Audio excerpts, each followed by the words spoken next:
Homework pressure? No more. At Spring Library, we explain every topic in simple way. Join the learning family and score high every day. All right, question 50 states that multiple concept example 1, as found on page 983, discusses some of the physics principles that are used to solve this problem. So I recommend going through that problem first before looking at this one in your textbook, assuming you have. The question here asks, what observed dose in rads of gamma rays is required to change a block of ice at 0 degrees Celsius into steam at 100 degrees Celsius? So from ice to steam. So in order for that to happen, we have to have this gamma ray source be applied to the ice long enough for it to turn into water, and therefore from water, turn that into steam. So there's a bit of a process that has to go on here. So if you remember, when we're dealing with, in this case, radiation, but anything that turns, that causes a phase change in material, we'll need to look at a couple things. Namely, if we go from a solid to a liquid, we'll have to incorporate in our answer the latent heat of fusion from the solid to the liquid, and from liquid to vapor. That process is known as the latent heat of vaporization. Right, so the energy required for this needs to take these into account. So if the question does state what is the dose, absorbed dose, applied to this block of ice, well, we know that dose is just energy over mass, which may seem initially that we don't have enough information because you don't have the mass of the block of ice. However, if we look at, again, the types of energy required to go into this, well, we see that to go from ice to water, that transformation, again, is called the latent heat of fusion.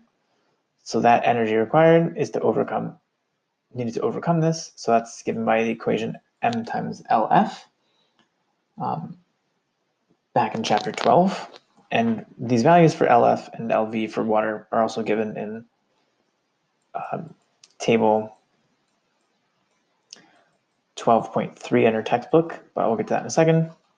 So this first term goes from ice to water. To change the temperature in water itself with no phase change present, it's the expression mc delta t. The one you've been using if you're saying, with this dose, how much does the temperature change in a person, which we assume to be water. So this is within water, and then when it goes from water to steam, then we incorporate with the mass times the latent heat of vaporization. So this whole term is over mass from above, in which we luckily don't need the mass of the block of ice.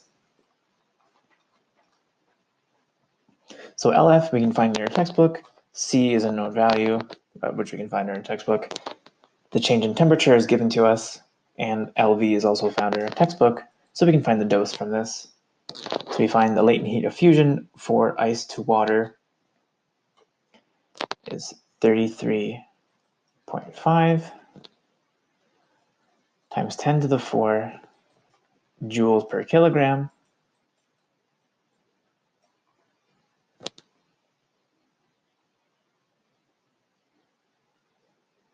We add that to, which is good, I guess, because we want a dose, and this term is a dose unit. So that's good. And then now C is 4186 joules per kilogram per degree Celsius. Multiply that by the change in temperature, 100 minus 0 given in the problem. Again, that's with degrees Celsius. And finally, adding in the latent heat of fusion.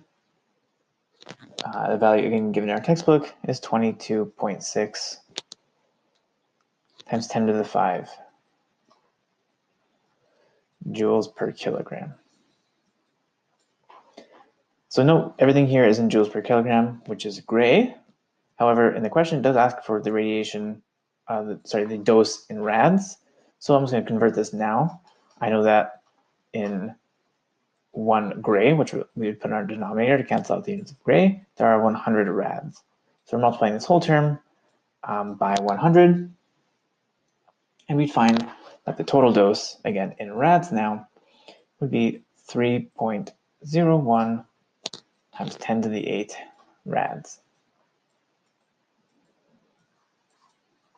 So making sure we recognize what's happening.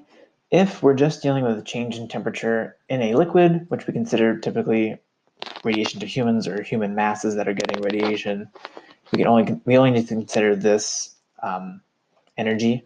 I guess typically in the book, sorry, it's Q. I should label that as Q. This is the energy change we discuss, but because we have two different types of phase changes, we need to incorporate those into our answer for change of energy, or therefore our total dose.